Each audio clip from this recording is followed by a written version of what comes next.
Welcome and good evening to tonight's Coaches vs. Cancer virtual tip-off event.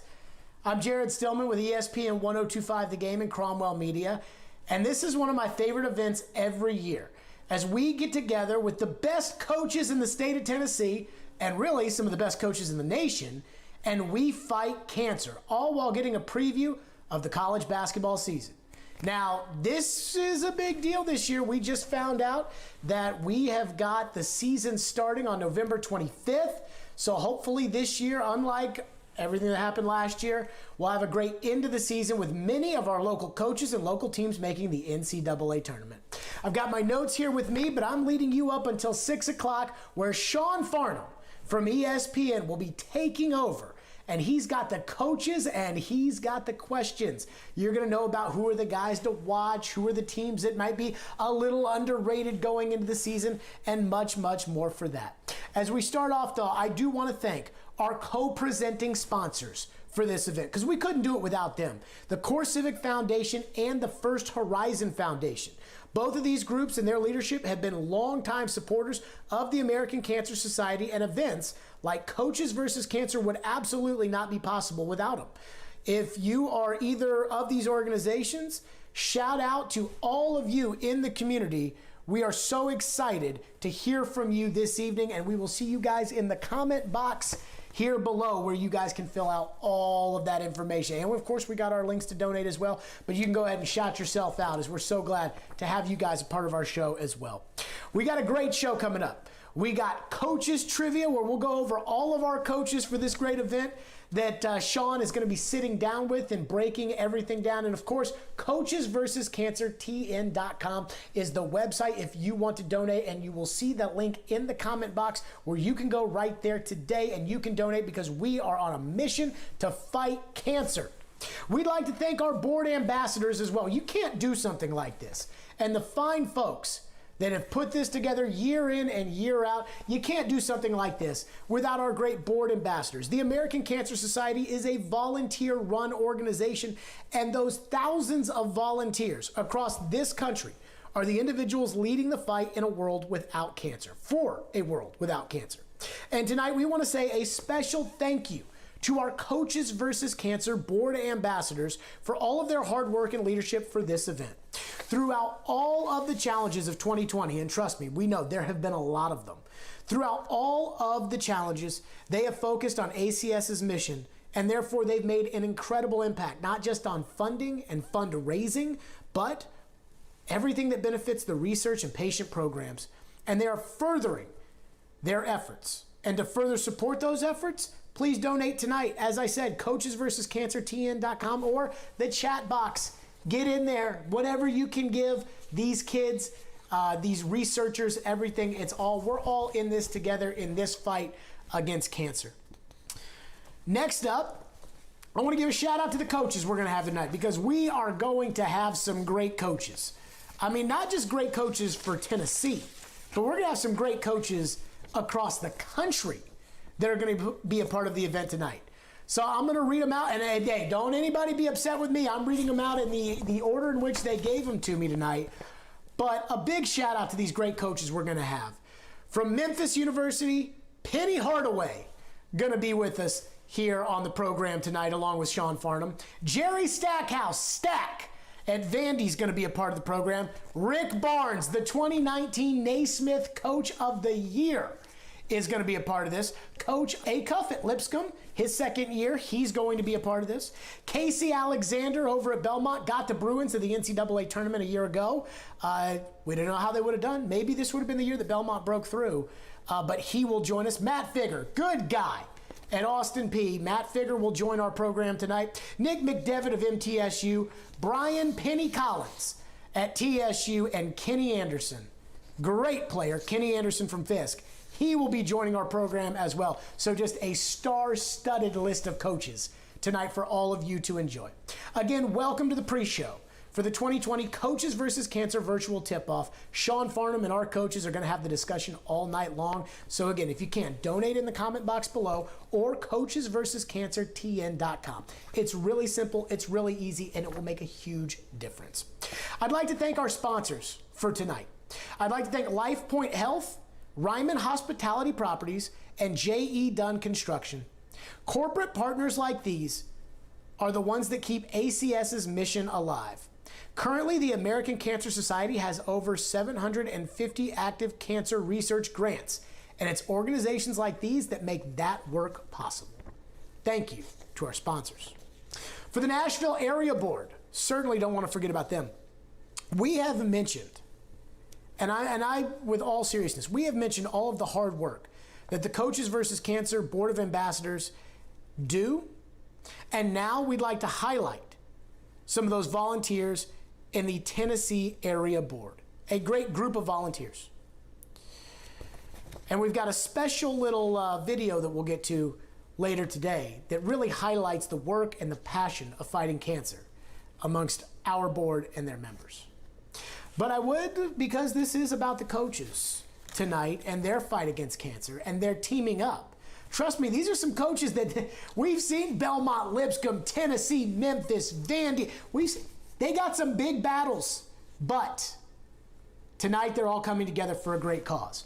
And there is nobody who fights this cause as much and is as passionate about fighting cancer as Sean Farnham, our host tonight from ESPN. Look, every year at this event, I know as soon as I'm off here at 6 o'clock, Sean gets on with the coaches. He's going to have some shots for me. And I love giving Sean some shots back. Be nice if his UCLA Bruins could ever win a game. Used to be such a storied program. But I know Sean's going to have some shots for me. But I would just say this. Nobody's as passionate against the fight against cancer as Sean Farnham is.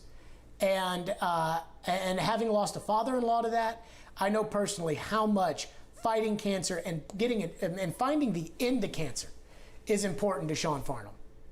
So I'm excited to hear from Sean as well. By the way, tonight, you can always donate coachesversuscancertn.com. Now, I do want to welcome you into my home out here in Nashville. We know these coaches will be at their homes and their offices, and we know that Sean will be out at his home. 2020 is certainly the year where we're welcoming a lot of people into our homes. It's a different year, and with that come different challenges. But everything you can do to help out the American Cancer Society will get us one step closer to that mission. But because it's about the coaches tonight, we got coaches trivia.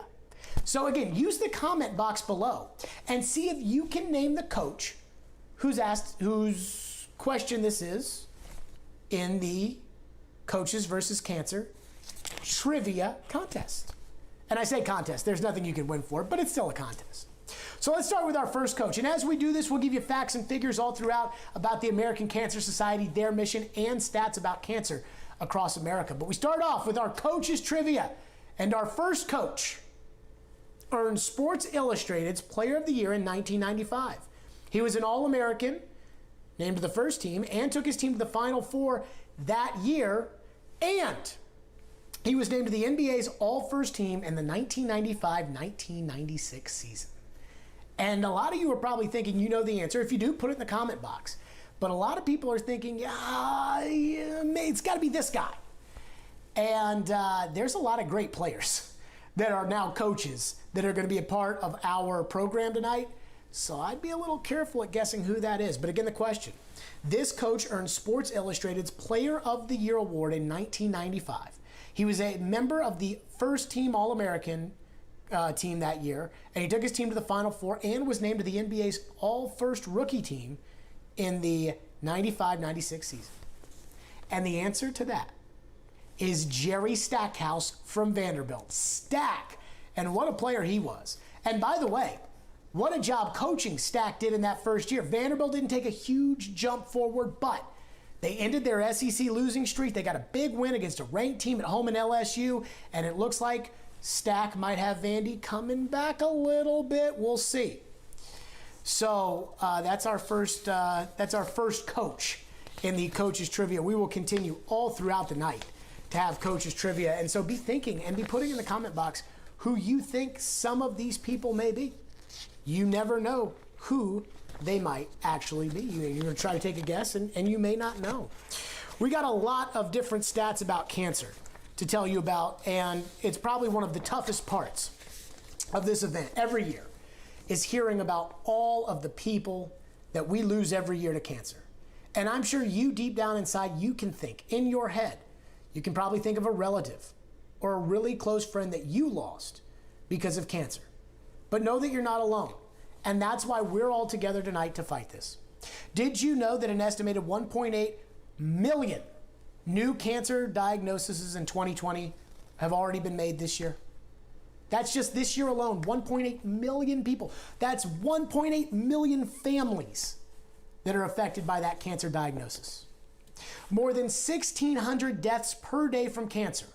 1,600 per day, cancer alone in the United States in 2020.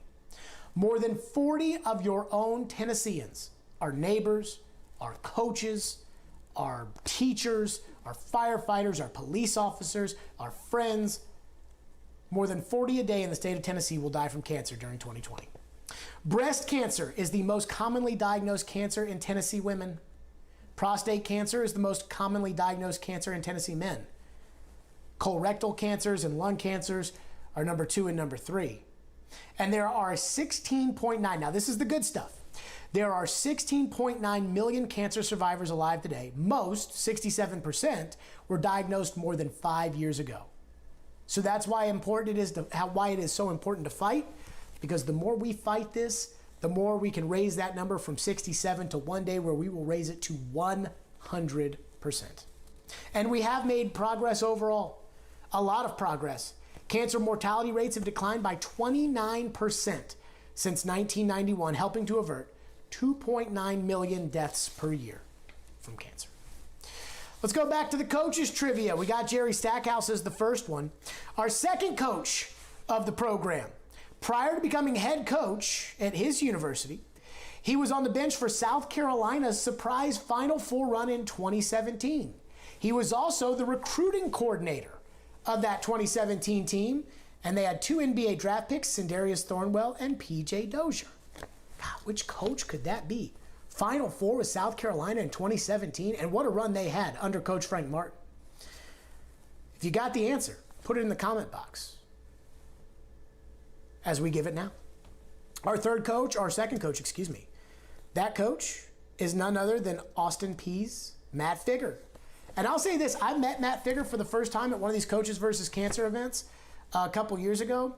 Coach Figger is a great guy, and I can't wait to hear what he's going to say to Sean about how they look to kind of gain their spot back in the OVC, maybe get back to the NCAA tournament. Former OVC Coach of the Year, Matt Figger, great guy, but he was, in fact, the recruiting coordinator and assistant coach for that great South Carolina team that made it all the way to the Final Four. And he was the recruiting coordinator when they beat out really good schools for P.J. Dozier, and when they got Sindarius Thornwell, who was a huge part of that team, and later went on to be drafted in the NBA. Our third coach, and again, keep it coming in the comment box, and you can donate right now by going to coachesversuscancertn.com. We're going to be pushing that all night long. Every little bit you can donate makes a difference. Our third coach in our coaches trivia had quite the career for himself. He's a native of Queens, New York, and he was a McDonald's All-American. And he led Georgia Tech to the Final Four in 1990. He played 14 seasons in the NBA and was an All-Star in 1994 while playing for the New Jersey Nets. He finished his career with over 10,000 points, over 5,000 assists, and over 2,500 rebounds. Which one of our coaches was that? Which one of our coaches? McDonald's All-American, Final Four at Georgia Tech, NBA All-Star with the Nets, over 10,000 points, over 5,000 rebounds, and over 2,500 assists. Think? Comment box, do you think you know? The answer is Kenny Anderson at Fisk University. What a great player Kenny was.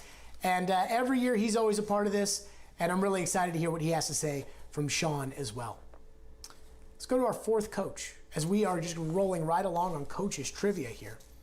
Our fourth coach, so you can forget about Jerry Stackhouse, we've already had him. You can forget about Matt Figger, we've already had him. And you can forget about Kenny Anderson now. Although I wouldn't say forget about those guys. Stack and Kenny Anderson were great players. Matt Figger is a great coach, as are those two guys. But you can forget about those guys. This guy, this coach, signed on with his former university where he used to coach. He signed on with his former university in 1997 to play. Then after a player, immediately became assistant coach and then eventually became head coach, and it all came full circle in 2016 when he took his alma mater to the NCAA tournament. Which coach was that?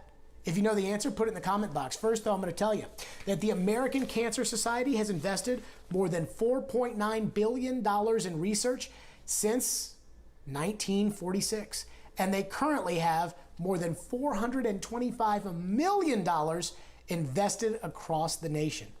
In Tennessee, the American Cancer Society is currently funding 20 research grants totaling $13.2 million. Back to our trivia question. This coach signed on with his former university in 1997. He then later became an assistant coach as soon as he was done playing at his university, then became the head coach, then in the NCAA tournament with his university in 2016. And that coach is Nick McDevitt, the head coach at MTSU. I know Coach McDevitt took over a great program. Kermit Davis has done a great job. Now Coach McDevitt is really starting to get some years under his belt. The experience is there for Coach McDevitt. A lot of excitement around Blue Raider basketball this year. And we look forward to hearing what he has to say with Sean as they talk about the MTSU season. Again, we've got a great program coming up tonight, all to benefit Coaches versus Cancer and the American Cancer Society. Special thanks again to our presenting sponsors, kind of the people that really set this up for us, the Core Civic Foundation and the First Horizon Foundation as well. Back to the trivia, our fifth coach tonight. Prior to arriving at his current job, this coach spent 22 seasons at the helm of the University of Alabama in Huntsville. And he took that Chargers program he turned them into a national power with a 437 and 214 overall record. That's a lot of wins. He won 8 regular season and 3 Gulf South Conference championships and earned 11 trips to the NCAA Division II tournament and got to the Elite 8 twice after winning the South Regional in 2011 and 2012. Think about that. Who dominated? Because that's what that kind of record is. Who dominated at the University of Alabama in Huntsville? Think on that. First, let me tell you about how important your gifts can be tonight to the American Cancer Society, Coaches vs. Cancer TM.com, and you can go right into the comment box. A $25 gift to the American Cancer Society could provide cancer patients free information and support through the 24-hour helpline at 1-800-227-2345 or via the live chat at cancer.org. And a $50 gift, wow, $50. A $50 gift could provide a ride to treatment for a Tennessee cancer patient or a night of free lodging at the Hope Lodge facility. So if you got $25, and look, I know 2020 has been tough on everybody, but if you've got $25 or you've got $50, please, please, please donate today to help out those in need. Again, the question for the coaches trivia question as we are rolling along here. Prior to arriving at his current job, he spent 22 seasons at the helm of University Alabama Huntsville, where he turned them into a national program, 8 regular season championships, 3 tournament championships, 11 trips to the D2 tournament, and 2 trips to the Elite 8, winning the South region in 2011 and 2012. The answer to that is Lenny Acuff at Lipscomb University. Lenny about to start his second season. They lost a lot entering Lenny's first season. We'll see how much better they get year 2 under Lenny. The next coach, be ready for this one. The next coach not only had a great career at his alma mater, as did almost all these guys that played, had great careers at their alma mater, but he had a 14-year NBA career. He started in the All-Star game twice, and during the 97 playoffs, this guy had the distinction of becoming the first player to score 40 or more points in back-to-back games against a Pat Riley coach team when he had 42 and 41 in consecutive outings against the Miami Heat. Now, which coach of our group, which coach started 2 All-Star games and dropped a 40-piece twice on Pat Riley in the playoffs in back-to-back nights? If you know, put it in the comment box. First, though, let me tell you that during 2019, the American Cancer Society in Tennessee provided 1,000 rides to treatment and more than 9,500 nights of free or reduced rate lodging to cancer patients. Again, that's why your gifts are so important. All right, back to the trivia. This coach started in 2 NBA All-Star games and during the 97 playoffs became the first player to drop 40 in back-to-back nights against a Pat Riley coached Heat team. It's Penny Hardaway at Memphis. And this event every year, Penny, everybody wants to hear from Penny. Everybody wants to meet Penny. And you will have that opportunity to hear from Penny tonight. He'll be with Sean. But we'll see how Penny gets the Tigers rolling as he starts year 3. Our next coach is as Nashville as it gets when it comes to basketball. Not just college basketball, but he is as Nashville as it gets when it comes to basketball. Why is that? Because he played high school in Nashville. He played college in Nashville. He started out as an assistant coach in the Middle Tennessee area, became a head coach in the Middle Tennessee area, and is currently coaching in Nashville right now. Now, he did also play professionally in Finland and in Bakersfield, California, so that's not so Nashville. But then again, you can't really play professionally in Nashville. The answer to that trivia question for that coach? See what the comment box says here. But it's Brian Penny Collins of TSU. Obviously, had a great career at Whites Creek, then went on to Belmont, was a great point guard at Belmont, and Penny has turned himself into quite the coach at quite a young age. A lot of people are very excited to see what Penny has in store over at TSU this year. And you can go ahead and count me in as one of those who are excited to see how Penny grows, because Penny has been killing it so far as a coach. We're at coach number 8. Wow, we are just moving along in our program right here. And by the way, for the coaches trivia, I'm going to let you guys in on a little secret. For this coaches trivia, this next one's a little personal for me. Our 8th coach of the night not only made the NCAA tournament, and his team did not play last year when they made it, but he also made the NCAA tournament of his school's biggest rival. And then the reason why it's personal for me, this coach, and a darn good coach he is, this coach owes me $80. And he knows who he is too. He knows exactly who he is. Let's see if you know who this coach is. First, let's talk about cancer and how we're trying to fight to put an end to cancer. And that is the fact that right now, everything you guys can do, everything you can do will help the American Cancer Society tonight.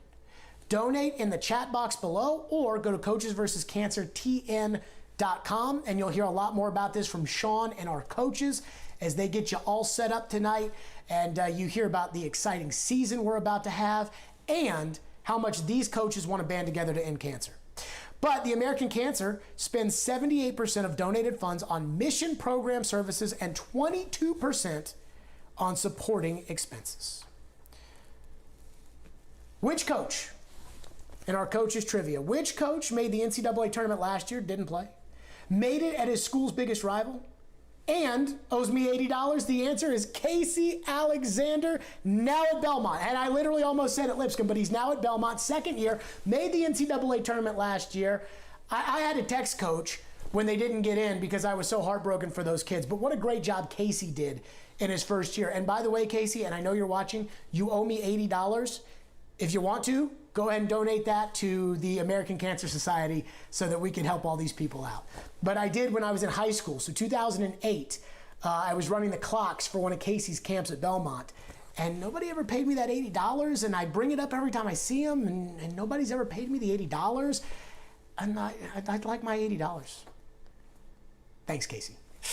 Our final coach here in the coaches trivia is not only the all-time winningest head coach at the University of Texas, but he took a team in 2017-2018 that was picked to finish 13th out of 14 teams prior to the campaign and took them to the SEC championship that year and to the SEC title game in the tournament and a number 3 seed in the NCAA tournament. Who is that? I think we all know. That's Coach Rick Barnes, the 2019 Naismith Coach of the Year. Coach Barnes doing his thing with the Vols. Last year, after the great season they had in 2019 or 2018-2019, last year a little bit of a step backwards for the Vols, but they have been recruiting like crazy, and I cannot wait to hear what Coach Barnes says they have in store this season for the Vols when he sits down with Sean as part of our Coaches versus Cancer virtual tip-off event. Boy, just super excited. Super, super, super excited for tonight's event. Now let's get back to the bread and butter of all of this, which is what you'd be eating if we were having our normal event like we do every year. But our National Area Board and our volunteers and everybody else care so much about what we're doing tonight. As we continue the fight against cancer, you can donate right now. Go to coachesversuscancertn.com. Now, Sean's coming up in just a bit with the coaches and with our real program tonight. This is just the pre-event. Jared Stillman, 1025 The Game. But I do want to share a story. I do want to share the story of Jocelyn Limmer, who has directly been affected by cancer. And please take a look at the story of Ted and Jocelyn Limmer. And this is the true example of the passion of our board.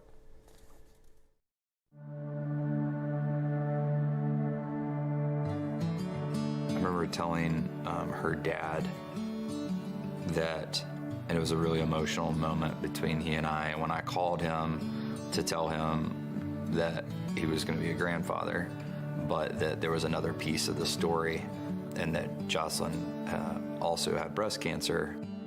But I told him, I said, I want you to know that I got this, and that I'm prepared to do everything I can to protect her. And he said to me, if there was anyone to take care of my little girl other than me, I'd want it to be you. I don't know that I've ever told him, but like what that meant, it encouraged me and gave me the strength to say, hey, I can make this happen. Ted is nothing short of amazing. He was my biggest supporter. He called everybody. He got all my doctor's appointments. He was by my side no matter what. To realize that as a caregiver, there's so many things that you can do, and there's so much research you can do and be supportive, but at the same time, she still has to go through this. She's still gonna have to go through the chemotherapy. She still has surgeries ahead of her. She's still, in her instance, still gonna have a child. This year, I'm super excited for making strides because I'm out of treatment. I'm doing great.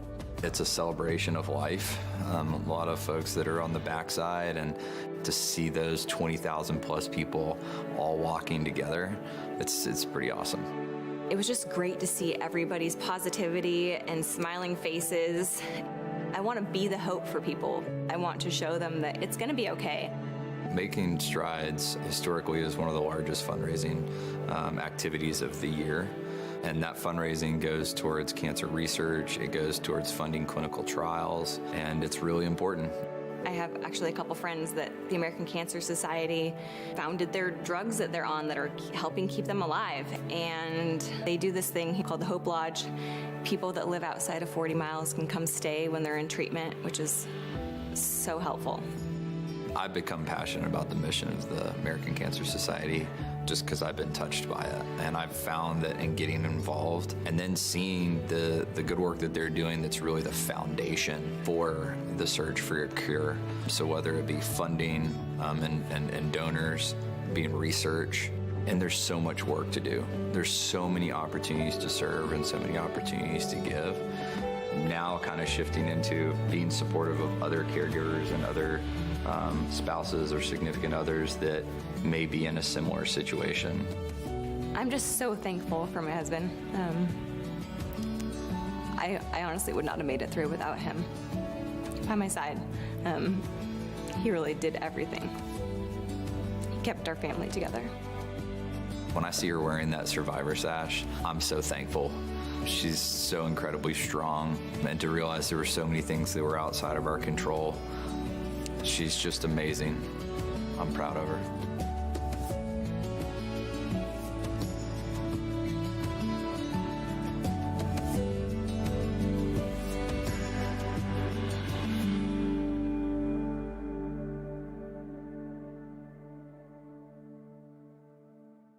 Wow, what an empowering story from Ted and Jocelyn. And we are so glad that they're a part of our mission that we're all joining together to fight today. If anyone in our audience tonight wants to learn more about making strides against breast cancer with Ted and Jocelyn, you can visit makingstrideswalk.org. This year has been hard for so many people, for so many different reasons. But this year's been different unlike any other year. And we understand that. And we know that we are so grateful for the continued support of our sponsors who have always been with us. Baptist Memorial Cancer Center, the Pinnacle Financial Group, the Martin Family Foundation, and the Haslam Foundation. Together, these groups are making a big difference, and so can you. Did you know, and you should know this because I already told you tonight, did you know that a gift of $50 can provide a Tennessee patient a ride to treatment or a free night of lodging at one of our Hope Lodge facilities? Every single dollar donated tonight counts. So please click the link in the chat to donate or go to coachesversuscancertn.com. We are getting very, very close to Sean Farnham and our great coaches. And by the way, you guys did a great job with the coaches trivia. I thought those questions were kind of hard. I mean, I was a little surprised at how easy you guys were nailing them. But we are so close to our main event. But before I let you guys go, I don't want to forget our few more sponsors for tonight's evening. Again, a virtual evening. This isn't the evening that we all know and love every year, but it's one that we are all together for. A virtual tip-off event, and thank you so much for joining us. But a big shout out to a few more of our sponsors, AutoZone, Lipscomb and Pitts, Bridgestone, and Methodist Le Bon Hur Healthcare. As a viewer, you may have noticed that, like our coaches, these sponsors are located all over the state, whether it's Memphis, Knoxville, Murfreesboro, or Nashville, Chattanooga, Clarksville, whatever have you. All of our coaches are all over the state, and they recruit all over the state as well. So are our sponsors. And that's because cancer does not care where you're from, and these companies understand the impact that a cancer diagnosis can have on a person and their families. In 2020, there will be an estimated 39,360 new cancer diagnoses in the state of Tennessee, and that is twice the number of fan seats in the Memphis Tigers FedEx Forum. Cancer has not stopped, and neither can we. And we will not until we get that stopped. Be sure to donate during tonight's event following the link provided in the chat. You can also go to coachesversuscancertn.com. I don't know if you guys have heard me say coachesversuscancertn.com enough tonight, but I'm just going to keep telling you, coachesversuscancertn.com. Special thanks to all of our sponsors. Every single sponsor that's with us, every single one of you, the viewers tonight, that are maybe just watching to hear their favorite coach talk about the season, but maybe you donate $5, just following the link in the chat box. Just whatever you can give to help us end cancer. Guys, that's it for me. Thank you all so much for enjoying the pre-show. Hopefully we kept you a little entertained and we got you ready for our coaches with Sean Farnham from ESPN as they break down the season. And guys, just know that I'm a little worried about what Sean has coming up next. He's bringing the heat. Guys, sit back and enjoy the show, and welcome to what is always the kickoff event of the 2020 basketball season, our Coaches versus Cancer virtual tip-off.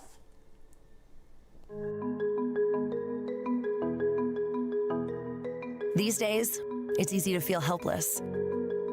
Like the world moves without regard for love. Like together is a past tense, and our future is uncertain. It's easy to feel like our problems are too big to solve. I asked myself, why me? But then I realized that cancer doesn't discriminate. Cancer can happen to anybody. But every big problem is just a series of small ones. The vague but striking fear of a diagnosis, lessened with every late-night question answered. The complex web of individual diseases, untangled with every rogue cell understood. The reality that treatment is out of reach, eliminated with every right to treatment coordinated, and every place to stay secured. The overwhelming burden of the work left to do lowered with every fundraising goal met and every life-saving bill passed. We can't end cancer alone. But when each one of our 1.5 million volunteers, staff, and researchers solves a small problem, hope gets bigger.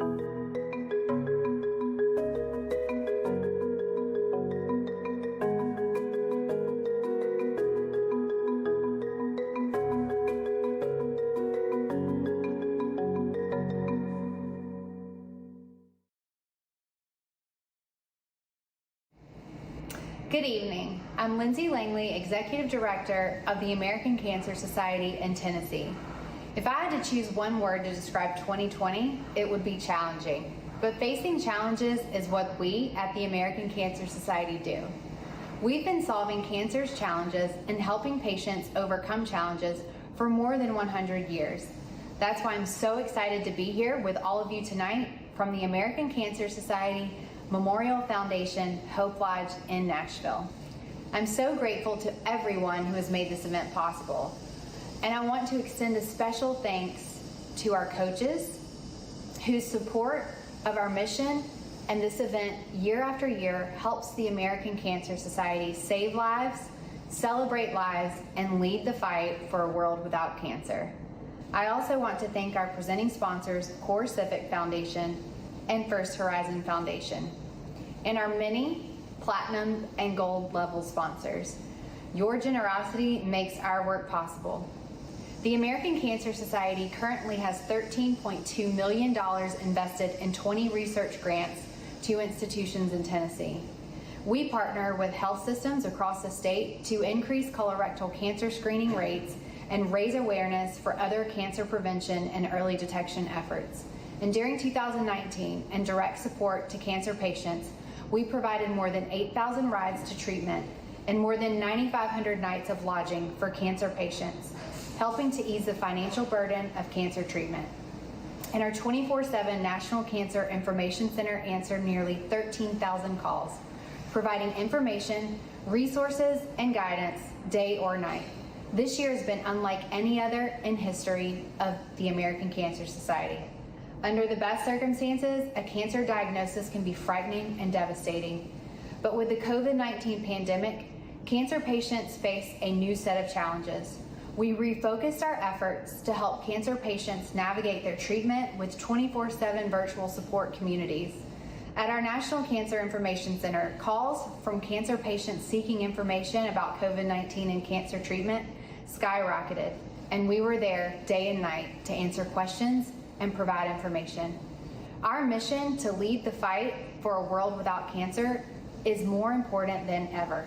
Cancer has not stopped, and neither can we. We need your help to continue our mission. We need your help to continue funding research, providing information, transportation, and lodging, and working across the state on prevention and early detection programs. Thank you for your donation at tonight's event. I want you to know that it makes a difference. And now, let's get on to the show. I'm going to turn it over to our host for the evening, ESPN college basketball analyst, Sean Farnham.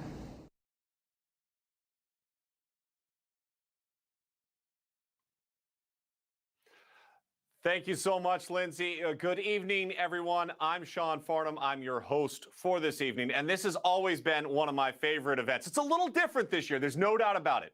I'm not with you in Nashville, Tennessee. Usually by now, I've probably had a beverage or two to try to loosen up the mood and make sure that we're having fun. But instead, we're here tonight. And hold on 1 second. Yes. No, Coach, you don't coach in Tennessee anymore. You're at Wake Forest now. Steve Forbes, East Tennessee, Wake Forest. No, Coach, yes, we miss you. Congratulations, well-deserved on the new job. I got to go on with the show. So okay, thank you. Steve, the show will not be the same without you this year, but we do congratulate you on your new job at Wake Forest. A lot of coaches we're going to hear from in a little bit later on, but this is all about raising money for a great organization. And like Lindsay said, the fight against cancer hasn't stopped. So therefore, neither are we. We want to recognize the sponsors, though, that help make this event oh so possible. First, our co-presenting sponsors, Core Civic Foundation and First Horizon Foundation. Together, these companies have made an incredible impact on all of the missions of this event. Next, we have our host at the gold level areas.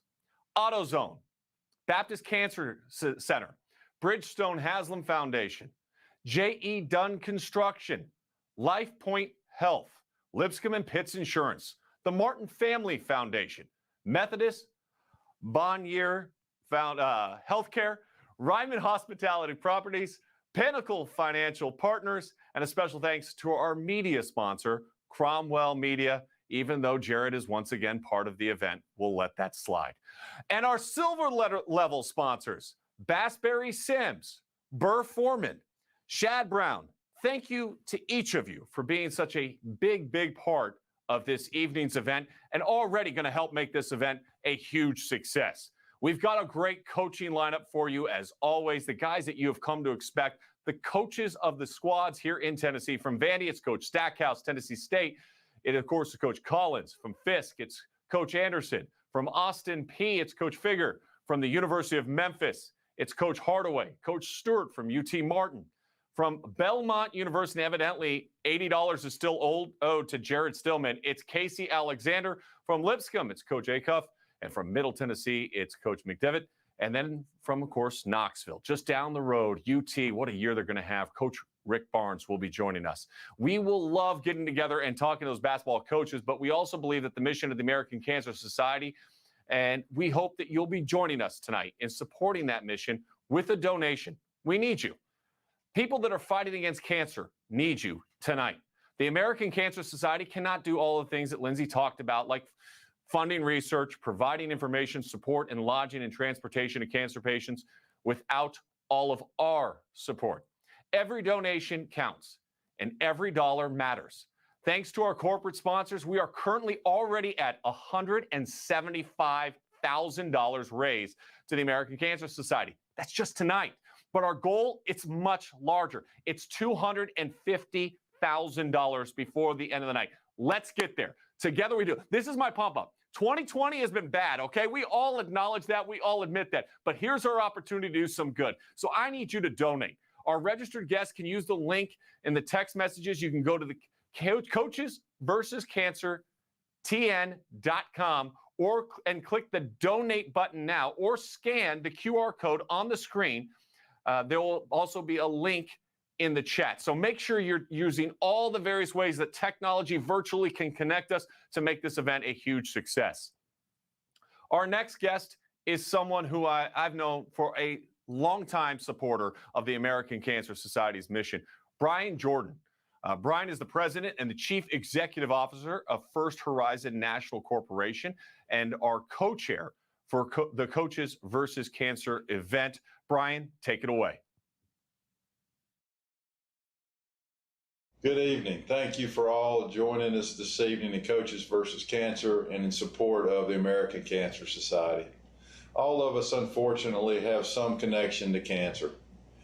It is important that we join in this battle with the Cancer Society. We at First Horizon are proud to be sponsors for this evening's program. Thank you to our fellow sponsors. Thank you for all that are attending and participating this evening. The American Cancer Society does great work in providing access to care and services.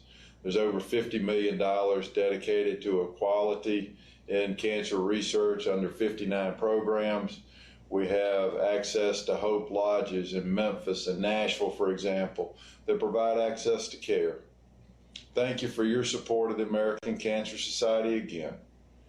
We appreciate you being with us tonight, and we hope that beyond tonight you will continue to support the mission, important mission of the American Cancer Society. Have a great evening.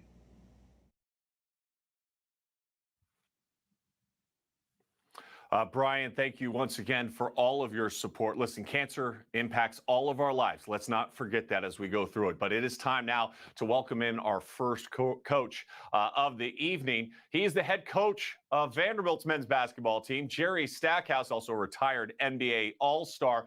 But before we get to him, I just want to remind you, don't forget to click that link and donate support to the American Cancer Society. Your support is why our coaches are here tonight, and we welcome in Coach Stackhouse from Vanderbilt. Coach, your first season is in the books. Where do you think you grew the most through all the experiences of last season?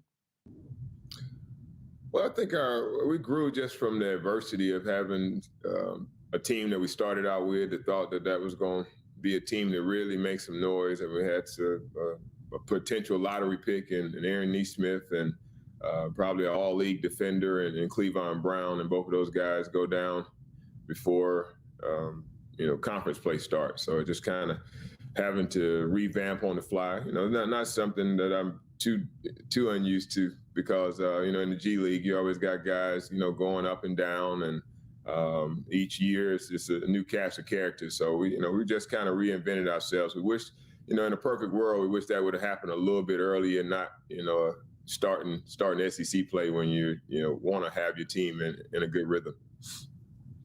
You mentioned Cleavon. Now he has the opportunity to come back and play for you this year. How important was it to get him that additional year? It was great. I mean, it was like I guess it was just some luck. It's really good luck. I mean, it's bad luck for him that he got hurt last year, but he got hurt in game 9. If he would have played one more game, he wouldn't have been eligible for the red shirt. So it's just like one of those things where it worked out in the long run. I mean, he got back. He's fully recovered. I mean, he's looking great. Probably, we anticipate him shooting more threes this year than he had, up until this point. So, hopefully he'll surpass all of his 3-point attempts by December this year, and that's saying a lot with November, with the season starting November 25th. But he can really shoot the ball, and we want to take advantage of his ability to stretch the floor as well as anchor our defense. You mentioned the November 25th start date that was announced by the NCAA last week. The uncertainty, though, Coach, is you don't even know who you're playing, where you're playing, what bubble may or may not exist. Like, how challenging is this for you and your staff right now? And then what would you like to see the NCAA do?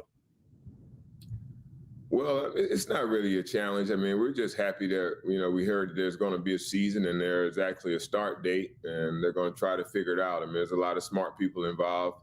Sometimes they don't act as smart as they are, but, hopefully by the, that they find a way to figure it out. But I think for us, it's just about continuing to, forge ahead and just be prepared for whenever the season starts. And we have great people who kind of handle those things. I think, Dan Gavin from the NCAA and, Dan Lebowitz and, those guys from the SEC, they're going to try to figure out a way that works. I mean, I personally, I would like to see a bubble. I think Nashville is a prime location. We have a ton of venues with the colleges here, having Bridgestone, having here at Vanderbilt, Lipscomb, Belmont, TSU. Hotels are struggling right now, and they're at probably 10% capacity. So being able to just come in and have Nashville as a source, I would throw that out there. And I think, they do a good job of putting on here for the SEC conference tournament. So I think some familiarity here that could really work. Well, Coach, I'll just sign up for that Nashville bubble if you're actually able to get that pulled off. I'd be more than happy to hang out for a month in that beautiful city. You think about everything that's gone on in society. We've had a pandemic, obviously the social justice movement. What have these conversations been like for you with your team?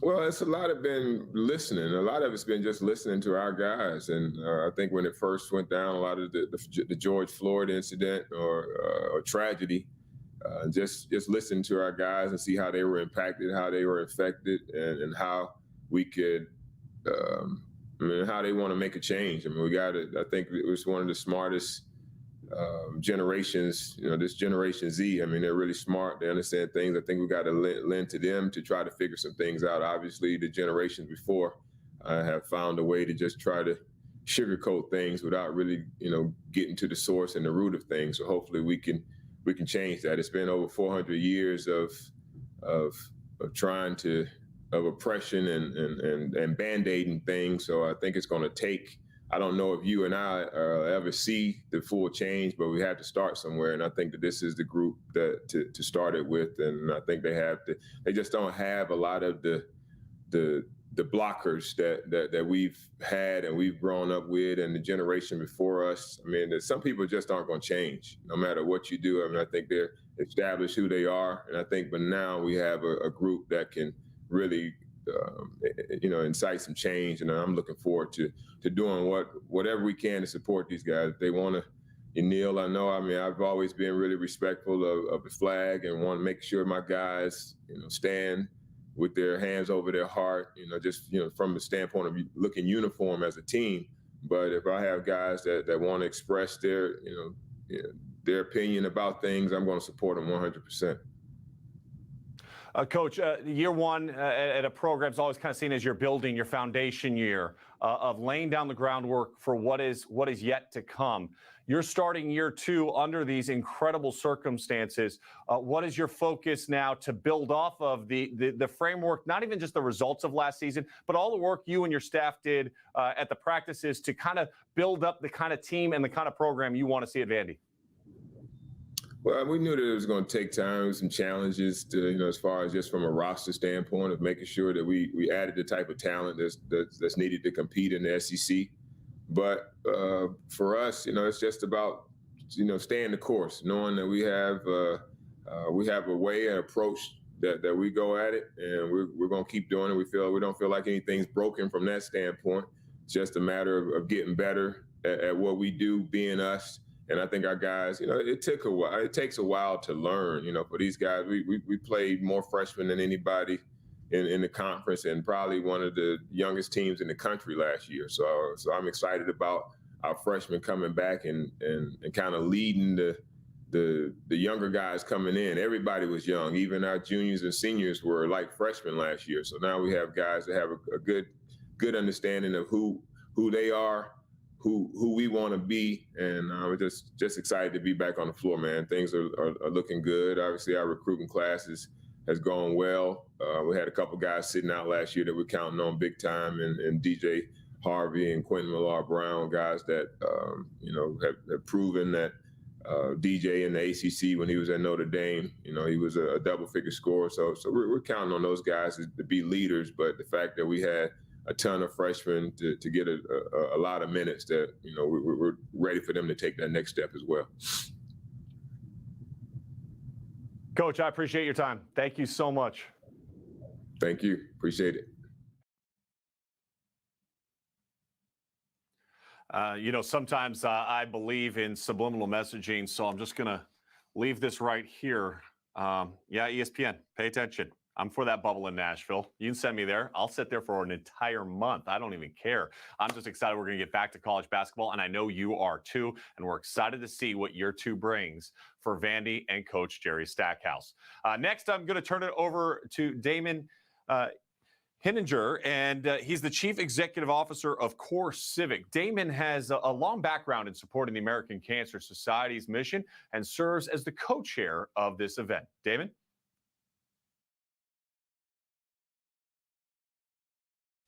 Well, thank you, Sean. It's such a great honor to be here tonight. I have to tell you, the reason Core Civic supports American Cancer Society is they're doing amazing work. In fact, over the 100-year history of the organization, they've raised almost $5 billion towards cancer research. In fact, they're the largest nonprofit funder for cancer research and just doing amazing, amazing work. Here locally, here in the state of Tennessee, this past year, they raised almost $14 million in research facilities across the state. In fact, they have two facilities here in the state that help support cancer victims, one here in Nashville and one over in Memphis called Hope Lodges, doing great work providing free lodging to cancer victims. So what I need all of you to do tonight is to help support this mission. Obviously, we're living in the world of COVID-19, and obviously it has made us to kind of reshuffle all of our priorities, both personally and professionally. But cancer doesn't stop. We need to continue to support the American Cancer Society. In fact, 1 in 3 people will be diagnosed with cancer during their lifetime, and that hasn't stopped in 2020, even in the age of COVID-19. So here is our goal. We're asking everybody that's participating tonight to raise $30,000 collectively. but we've got $30,000 over here from companies supporting a match. So if we can get $30,000 committed tonight, that other $30,000, obviously, collected $60,000 going back to the American Cancer Society to help support this important work. So please, please, please, if you can find just maybe a few dollars, help support this initiative tonight and take advantage of those matching dollars that the various companies have pledged. Let me switch gears and just say, grateful to be here tonight. Obviously have a lot of fun during the program tonight with obviously a lot of amazing coaching talent that are going to participate in interviews with Sean. I want to share with you, though, I love college basketball. I mean, I think it's just a wonderful support. And actually wanted to tell you my favorite basketball moment. So almost 30 years ago, and actually it was 1990, I went to Kansas State undergrad, Kansas State University in Manhattan, Kansas. And in 1990, actually it was February of 1990, Kansas State played at home Missouri, which was the #1 team in the country. And their coach, who is famous for American Cancer Society and Coaches vs. Cancer, was Norm Steward. So we won that game. Kansas State won that game. And Sean, I'm sorry to say this, but actually I was one of the ones that ran across the court and actually got this ESPN banner that was on the scorer's table. And so I've had this banner for 30 years, and you can tell it's about 30 years old, as you can tell from the age of it. But wonderful game. But more importantly, I wanted to highlight Norm Stewart, who has just been a champion for American Cancer Society, Coach versus Cancer. It was just a neat moment, but also to see his work over the years. So thank you so much again for participating tonight. Sean, back to you.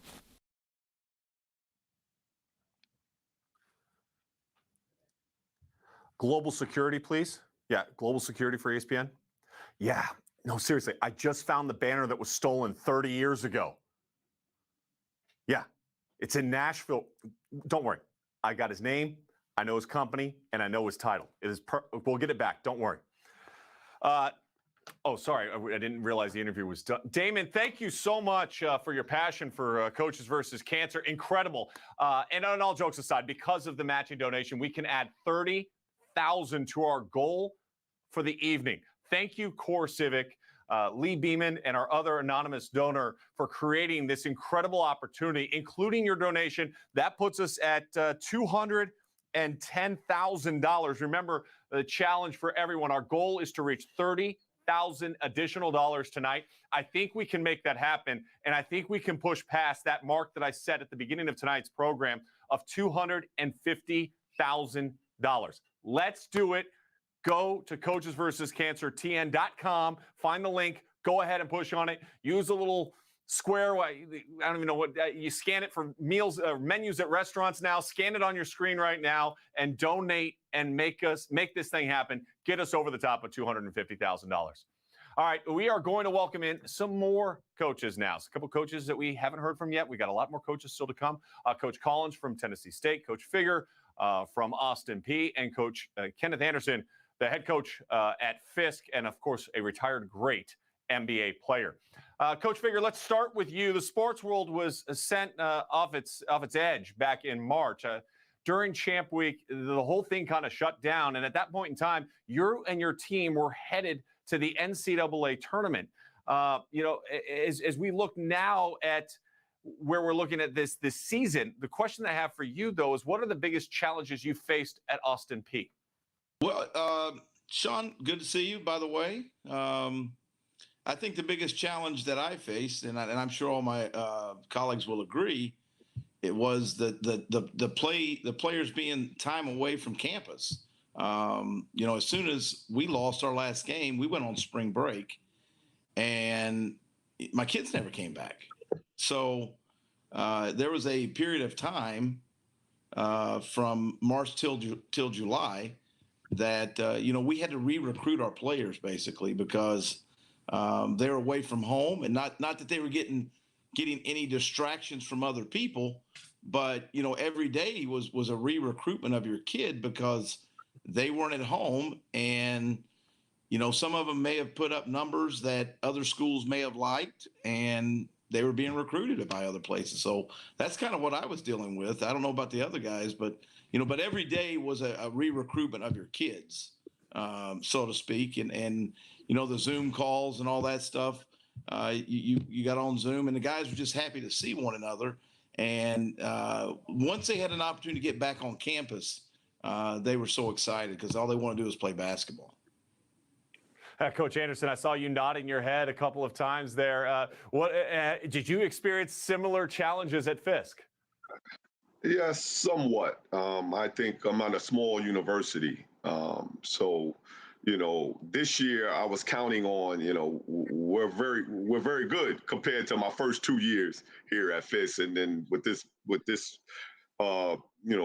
epidemic that came about all of us in the whole world, you had to, rehash and just get back on the recruiting trip. But with my school, it's a lot different compared to the bigger universities. And but I think going into my third year, I was going to really like this team that I'm coming into getting this year.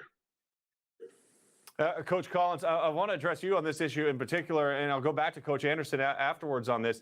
But given the social justice movement here in the United States of America, there has been a culture shift and a mindset shift in the way top prospects are viewing HBCUs. You're one of those universities, a historical black college, that now all of a sudden top recruits across the country are paying a little bit more attention to. How has that shifted or changed in the way that you look as far as recruiting moving forward from this spot? Well, obviously what's been going on in the world is definitely a tough time for all of us, especially as coaches and dealing with the majority African American men and really just all colors. It's definitely been a tough time, but one thing that has came out of it is the African American community are trying to find ways to uplift our community, and HBCUs are a part of the African American community. So naturally, we get rolled right into that. So there definitely has been a new alertness and a new education from a lot of athletes from all levels. And it has been really cool to see that different levels of players have been reaching out, and they just want to know more, not only about Tennessee State, but the HBCU experience and things that come with it. So it's definitely been something that has been a change. And I think the best thing that's coming out of it that we're actually able to educate people on the historical educational prowess of HBCUs. And Coach Anderson, obviously a different level than Division I, but Fisk is also an HBCU. Have you seen that trickle down that Coach Collins has seen to where you're at Fisk? Oh yes, definitely. We're getting a lot of. I'm getting a lot of calls, a lot of feedback. I'm at a HBCU, one of the oldest HBCUs in the country, but we're very small. We play NAIA, and nowadays it's sort of like, do I want to play on a smaller level to benefit? So that's what I'm looking at. With some of these young men that's calling me about, are you able to play, for me, for Coach Anderson, and for Fisk University. Coach Figure, the world of recruiting has certainly changed dramatically during this period of time. You guys can't even go out and recruit until, I think now that the date has been even pushed back even further to January 1st. Advice that you would give parents or prospects, not a specific one, obviously, but advice that you would give them to try to navigate through this time as you're trying to navigate through this time? The thing I would say is the same thing when I was a junior college coach that I used to say to my guys when they got recruited. Go where you're wanted, go where the people show you the most love, ask informative questions. What type of relationship do you have with the head coach? Make sure you have a great relationship with the head coach. Where academically do I fit in? How, do you have the major that I want? Those things are important. I think getting to know the staff, especially in this day and time, is so important with all the transfer rules and kids leaving and things like that. I think the personal relationship is the biggest thing, and that's what I'd give my son advice: is that go wherever you have the best personal relationship with your head coach.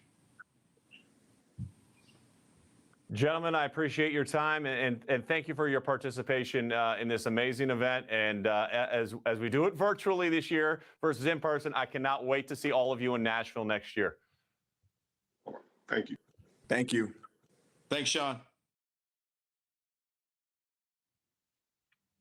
Tonight is all about our coaches, but more importantly, it's also about the mission of the American Cancer Society. Remember, our goal is to match that gift and raise an additional $30,000 tonight. Now, before we introduce our next video, I want to just pause real quickly here because we are at halftime of our program, which means everybody grab your hand sanitizer, 2 squirts, all right? Rubbing clean, make sure those hands are sanitized, all right? Are we good? Because then this way you can still pick up your phone. You can go to coachesversuscancertn.com or take the little icon on the screen, screenshot that, and donate because these dollars are for patient programs and researching, funding that is essential now more than ever. Let's watch this video to learn more about why every dollar we raise tonight is important. A long time ago, people got sick, and no one knew why. We were there. They said there were no answers. We found them. They said there was no hope. We found it. We were pioneers. Since then, our world has changed. We slowed down, and our voice grew quiet, but cancer did not. People still need us, and today we choose to stand together. We are stronger because of those who came before us, and now we will forge a new path. Together, we will no longer remain quiet in the shadows. We will change. We will innovate. Together, we will save lives. We will celebrate lives. We will lead the fight for a world without cancer. Together, we are the American Cancer Society.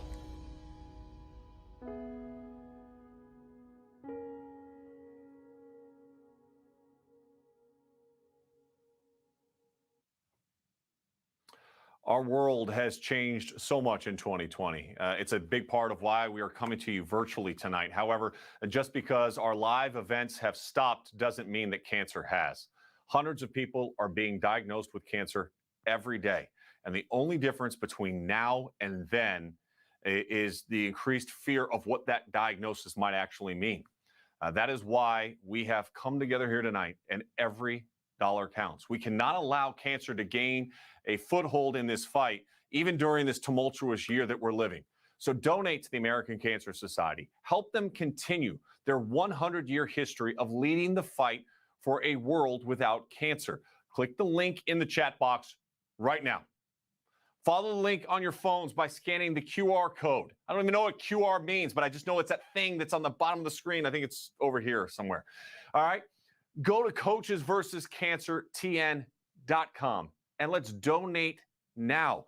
We have got to hit that 3,000 mark. I'm getting the updates right now because everything's virtual. I'm getting it right here. Right now, we are at $211,676. That's good. It's just not good enough. We've got to reach our goal here tonight of getting to $250,000. Let's hit that 30,000 match and even better by the end of tonight. Make that your promise. If you're watching right now, it may not be you. It may not be someone in your family right now. It may not be a colleague right now from work. But I promise you in your lifetime, unfortunately, cancer is going to strike your inner circle. And for those of you that are fighting the disease right now, my prayers are with you. You know how important this is to me. I love being part of this event. I love fundraising to fight cancer because we are going to win this battle. But we need your donations now more than ever in order to make that happen. Coming up next is somebody that needs absolutely no introduction. The head coach of the Memphis Tigers basketball team. He's a 4-time NBA All-Star. It's Penny Hardaway. Coach, it is great to see you. So much going on to navigate through in the sports world and in society. How have you intermixed this with COVID and the social justice movement since March in your response to them? Well, thank you for having me, and it's great seeing you as well. It's been crazy, actually. You can't even, there's no other way around it. It's wearing masks, it's a lot of hand sanitizer, it's social distancing, it's having one guy at a basket for about a month, and then rotating, it's wiping the basketballs down. after every player comes through. It's been amazing, but I'm just blessed and happy to be in a gym, just period. Yeah, you know what? Last year obviously presented some unforeseen challenges from when we talked in Nashville to the way that it all turned out. What are some of the positives now looking back on last year that you take away from it? And I know that might be hard, but what were some of the things that you look back on and go, you know what? Tough experience, but. Yeah, I think that, it was a blessing to get the #1 recruiting class in the country, but obviously we understood what happened with James Wiseman. And the things that we took from that was that's just adversity. You have to fight through adversity. And I felt more badly for James and our fans because we didn't get an opportunity to really see, to me, the best player in college basketball get a chance to play, even though he was a freshman, could be the #1 pick in the draft this year. But, our guys understood that we lost James and that we had to, lock in and go with what we had, and it was the next man up. And what was birthed from that was Precious Achiuwa getting Player of the Year and Freshman of the Year in the conference, and us finishing pretty decent in the conference. But overall, we learned that you're just going to have to fight through adversity. There could have been an injury. Unfortunately, it was him having to sit out, but it could happen at any point in time in the season. You have to be ready for it. You talk about adversity, obviously great adversity for your team right now, and even adversity for you when you look at scheduling, not knowing who you're playing, where you're playing, what a bubble might look like, what it might not look like. So from a head coaching perspective, what are those conversations like with your team, and what kind of problems does that maybe present for you, or challenges does that present for you as you try to prepare for the upcoming season? Yeah, for us, when I talk to the team about our scheduling this year, you don't get exhibition games, you don't get scrimmages, you don't get a chance to get some of those games to kind of get you going early. It might be all tough, high major games plus conference. And that bodes a different problem for us because we're a new team. We got older, but we got a couple transfers. Landers Nolly Jr. From Virginia Tech has been cleared on waivers, but we have not got DeAndre Williams cleared from Evansville. And the good thing is our freshmen are now sophomores, but we need the chemistry. We got started late, and, you're going into a tough schedule and you don't have as much time together, and you don't know if guys are going to be eligible or not. It causes a lot of problems, for sure. You've got another great recruiting class. You and your staff have done just a tremendous job. You've got another top 25 talent coming in this upcoming season. With the younger guys that you are bringing in and the new roles that you're going to be asking and putting the guys into position, the social distance workouts, how have you been able to try to work around those to make sure they understand? Is it a lot more film session going on right now? Yeah, there is a lot more film going on. We have our video guy that sends the film that when we worked out individually and as a team to their iPads. They all have iPads. To get Musa Cisse, it's really unfortunate for all freshmen around the country, especially our freshmen in Musa, to come in a new system and then have to get thrown right into the fire right away. Together, we're doing this together with the team, with the managers, the grad assistant. The grad managers, everybody that's on, it's all hands on deck. We're trying to have these guys navigate through this COVID and kind of teach them the game at the same time. And everything that we do individually is kind of geared to what we're going to do during the season anyway.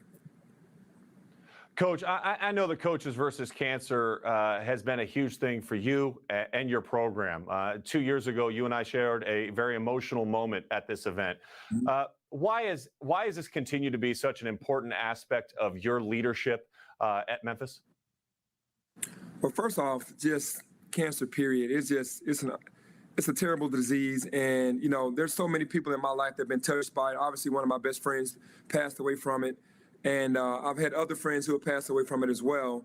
But just worldwide, nationwide, it's just trying to help, trying to be a voice, trying to give money, trying to bring awareness, more awareness to people who aren't as understanding of how it is. And it's hit me hard in my life. Like you said, we shared stories, and it's amazing the fight that we have to put up to help those that have been diagnosed. I had a player to pass away from cancer when I first got here, so it's near and dear to my heart. That's something that I'm always going to be supportive of and do as much as I can for.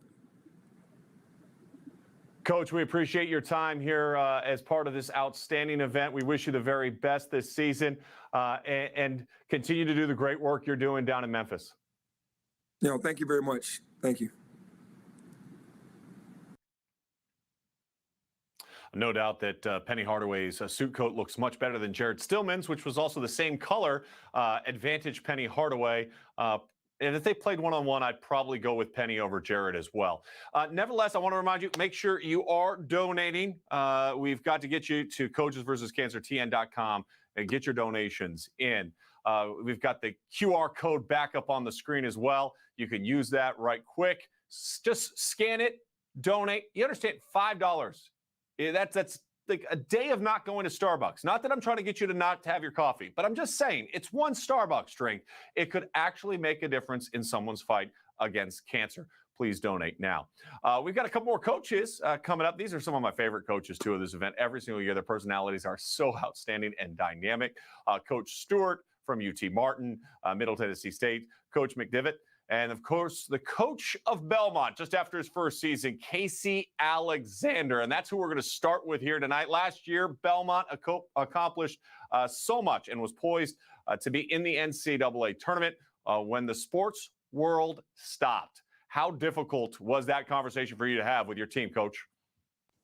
Very difficult. We're coming off a 12-game winning streak, a conference championship, a conference tournament championship. We're excited about the NCAA tournament, but we could feel the momentum building for canceling. And so when we finally got that news, we finally had to have that conversation that our season was over. That was a tough blow. But at the same time, I think our guys were smart enough and mature enough to know that we had a very fulfilling season, 33 games, and got to see our conference tournament to its ending. And so we just cut our losses there and moved on. I could not, I still can't even fathom the idea that it was, I sat on Scott Van Pelt's desk the night that Rudy Gobert tested positive, that I actually uttered the words that I think college basketball is done for the year. It's still hard for me to swallow. I'm sure it's hard for all three of you to swallow that that's the way that it ended. Coach Steward, as we look at from that position to where we're at now, the NCAA announcing a new start date of November 25th, what have been some of the challenges that you have faced with your team and preparing them for what is still a very uncertain season?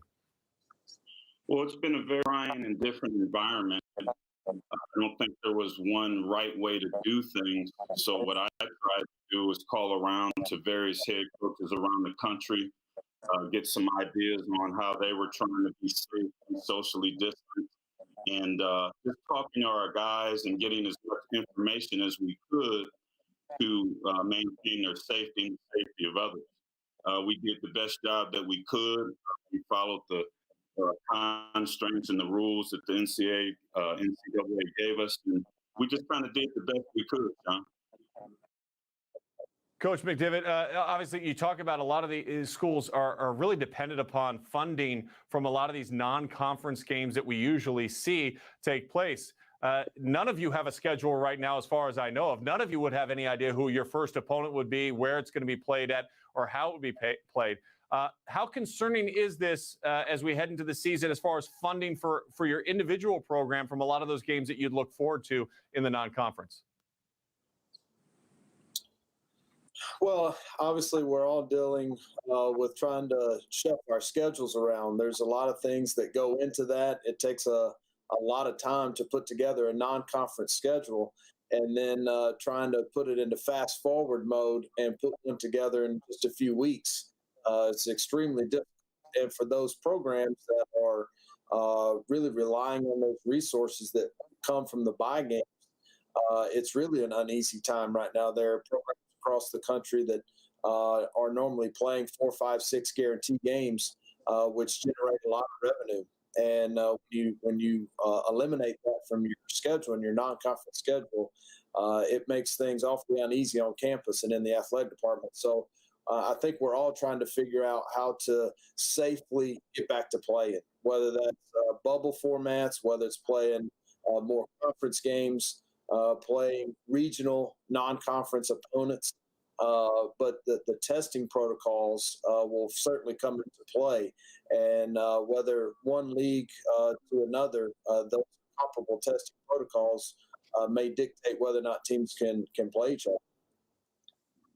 Coach Alexander, bubble-wise, there's been a lot of talk about a lot of different locations that could bubble. I am personally advocating for a Nashville bubble. I would love nothing more than a Nashville bubble. Why? Because I love that great city. But if you had your choice on bubbling, what are some of the things that you would look for to make sure that your team is safe and is being put into a good position to be successful? Well, I'm going to trust, first of all, that the organizers of all of these events are going to make it safe. I mean, I'm going to count that as a given at this point. So then it becomes, especially for guys like us, who are we playing and what does it cost and how long are we away from campus? Are we missing class time? Things like that. There's just so much to juggle with those conversations, so many answers that we all need. And quite honestly, it's, there's going to be a trickle down. What's the Power Five going to do? What are conferences going to do? We all want to see just those first bricks being laid so that we can move on from there and figure out how to respond and make our own corrections and judgments. Coach Steward, when you think about this upcoming season and the training, the lead up now that the date has been set for your team, when you're bringing in new players, what are some of the challenges that the younger players on your team are going to be experiencing as far as trying to get them up to speed and understanding your system and how you want to play? Well, we just have to expedite that learning curve the best we can. They have to do a lot of things on their own, voluntary, be in the gym as much as they can, a lot of film work on, and a lot of it's going to be up to them who want to get better. We're under the constraints of this week. We just started our 12-hour week, but there are additional things that can be done to get up to speed to shorten the learning curve if our younger guys are willing to invest in themselves and put in the time and the effort. Coach McDevitt, you look at recruiting. The mandate has been pushed back to January 1st. The challenges that presents for you, in particular, evaluating the seniors and juniors that are in high school. I know we're not going to talk about names in particular, but what kind of challenges has that presented for you and your staff? I think it's a challenge for everyone involved, particularly the student athletes.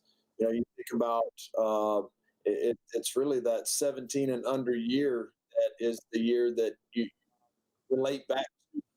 As a former basketball player myself, just you look back to that 17 year, that summer, where your recruiting kind of takes off. This is what you're hoping for.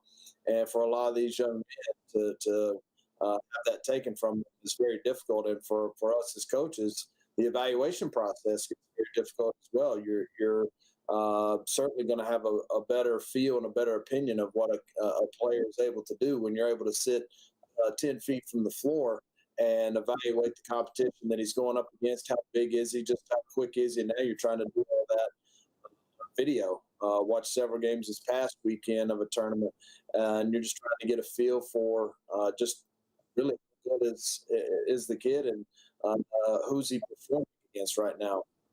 It's very challenging.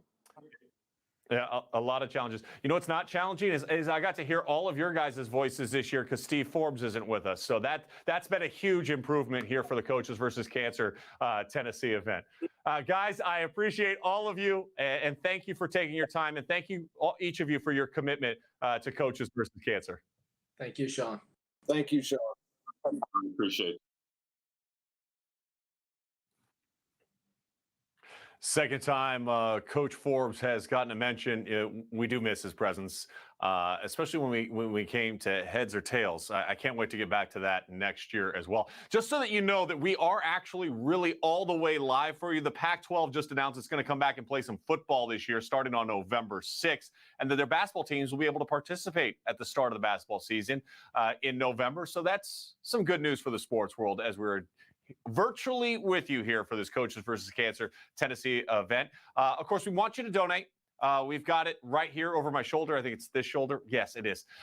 Coaches versus Cancer, TN.com. The money is starting to come in, and that makes us all really happy. Last check, we are now over $222,000. We are oh so close to breaking that $250,000 goal that we set for ourselves. Please help us get there. Donate now. Use the QR code on your screen. Log on your phones to coachesversuscancertn.com and let's push us over that finish line by the end of tonight's program. And we don't have that much more time left. Now, you might have noticed that Lipscomb's head coach, Coach Acuff, wasn't part of that interview. He was supposed to be, but evidently Coach Acuff has not done any Zooms at any point in time over the last 7 months because we couldn't get his microphone to work. It was frustrating for us. And of course, it was frustrating for him when we were testing out our lines earlier tonight. And so we said, Coach, we still need you to be part of this program because it wouldn't be the same without you. So he recorded very quickly this message that he wanted to deliver to all of you. Good evening, everyone. I apologize for our technical difficulties earlier, but we are thankful to be a part of this great event, thankful to be a part of any organization that supports the American Cancer Society. We appreciate the opportunity that's been given all of us and the platform that we have to affect other people. And at Lipscomb, we take great pride in that. We're looking forward to getting to play college basketball, and it's something that we all should obviously look at a little bit differently than we ever have, and knowing there was many times we didn't know if it would come to pass, but we're proud of the way our team finished last year and playing really well and get to the finals of the ASUN Conference Tournament and like our team coming back. But we really are most excited about November 25th and getting this year kicked off. And I hope that you guys will continue to support the American Cancer Society and let's make a difference in so many people's lives. Coach, we appreciate your desire to be such a central part of this evening. We all have our technical issues. You should have seen my house down in Los Angeles when I got the call from my wife today that our internet went down with 3 kids trying to distance learn. That was really smooth, and I'm very thankful I was in San Francisco and not in Los Angeles to have to deal with it. So I appreciate Coaches versus Cancer getting me out of LA to be able to be part of this event tonight and to be distanced socially and reality from the internet dropping at my own home. Certainly now, not last but not least, we have Coach Rick Barnes from the University of Tennessee in Knoxville. But before we check in with him about the upcoming season, I want to once again check in on our progress. I'm going to take a look here on my phone. You hear the buzzing that's going on in the background. We are continuing to get over that. Let's get over that threshold. We are slowly creeping up from that number that I just gave you. We're just now over $224,000. Let's not stop until we've progressed and reached our overall goal of $250,000. If you haven't had a chance to donate yet, please take that chance right now. We are trying to reach over the top at the top of the hour to get over that 30,000 match that was announced earlier in our program. If you don't donate, we're not going to get there. It's not hard. It's pretty simple. We've got the screen, the QR code up. We've got the website up over my shoulders. Do I really need to say coachesversuscancertn.com? Coachesversuscancertn.com. And you can go ahead and donate right now. I want you to take that push, and I want you to make that push right now because we're getting to our final interview of the night. He is the head coach of the Tennessee Volunteers, Coach Rick Barnes, and the Vols are once again stacked and looking to have an incredible season with incredibly high expectations. Coach Barnes, you've been around this business for a long time. What have been the biggest challenges for you and your team during the pandemic?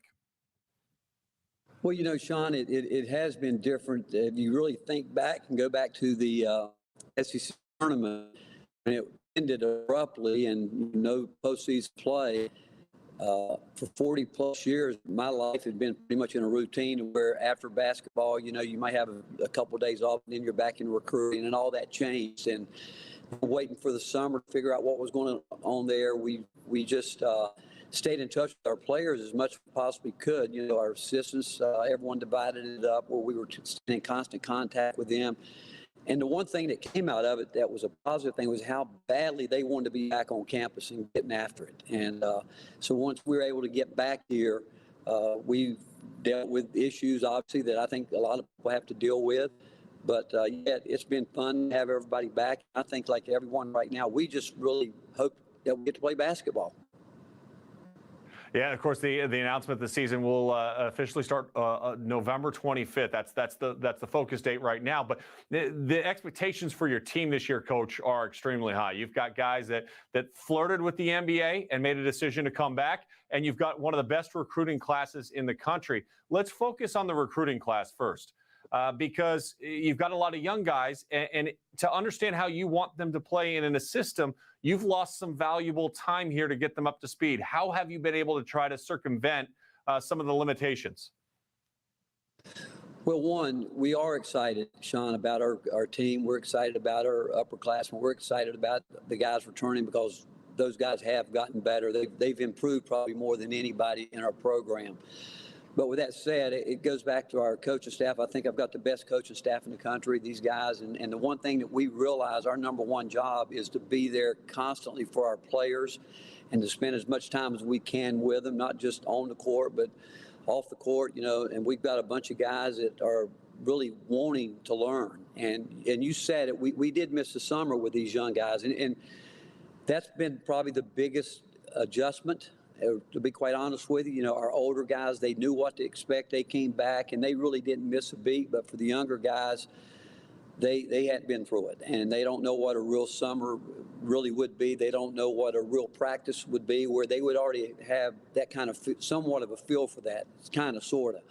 But with that said, our older guys have done a great job with their younger guys, trying to help them and big brother them and let them know this is the way we do things, this is what's expected, and that part of it's been really good. We've got a really good culture going. We've got there's a really a great group of guys that are pulling for each other, helping each other, and right now I'm not sure we could really want any more than that.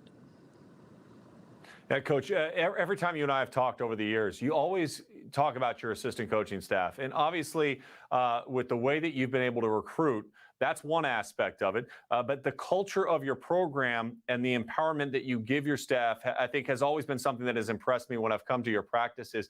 Talk about this staff and how important they are to getting this program where it's at now and where there's a lot of expectation that it could be if we're able to have the season that we all hope that we get to have. John, I think that when we look at staffs, I think when you look at businesses, I think you look at anything that's, you talk about a culture, I think that you have to ask the question from where I am, how many guys on my staff right now are ready to be head coaches at any level? And I can tell you, of my full-time guys, every one of them are ready for that, and there's no question. And with that said, I'm going to let them work. I want them to, I'm not going to micromanage them. I might say to them, this is what I'd like to see us get done, but you guys figure out how you want to do it. And the fact is, when in Mike Schwartz, we've got a guy that's as intense, loves coaching defense, embraces that part of it. Desmond Oliver's been around a long time, understands, again, what it means to be on the floor and coach guys to get them better. And then we really got younger when Cam English got here. And I think having him here has been a tremendous benefit to our program. And the fact is, all three of those guys, they're great recruiters. They do a great job, and we know that's the lifeblood of it, but there's so much more than that. And I will tell you this, I've never hired a guy just to be a recruiter. I think that you've got to have guys that want to aspire to be head coaches. And I tell them every day, they've got to treat this program, and they do, like it's the only thing that matters. Our players are the most important thing, and we've got to make the best we can of what we have to do every single day, and that is simply trying to get our players better every day and making ourselves get better every day. And so, again, I think I've got the best staff in the country. Then you go to our support people. You talk about our strength and conditioning. You talk about our administrative side. You talk about our nutrition, all that. Our trainer. We just think we've got a great thing going here. Well, you talk about dealing with the best that you can. Obviously, that's been a pretty much the way it looks at this college basketball season, because we might end up with multiple bubbles. We have a great deal of uncertainty as far as how the schedules will even begin to look when we get there. What's your sense on bubbling and the level of excitement for your guys, given the fact that the NBA has had so much success with it? Well, I don't know if it'll work for us right now. I just don't know until the NCAA comes out with what is going to be their protocol for COVID testing. I think that's going to determine a lot. I think it will probably affect the small schools a little bit more if they do what I think we all think they're going to do, where the cost is can get to be astronomical. It really can be, and so until they announce it, I think they're supposed to do it somewhere around the 25th. I mean, I could actually see some of the mid to low major leagues finally saying, hey, we can only do conference play because we just can't test the way that the NCAA is going to ask us to do that. So with that said, I do think that, to be honest with you, Sean, I didn't understand shortening the season. I thought we should have started on the 10th. I wasn't opposed to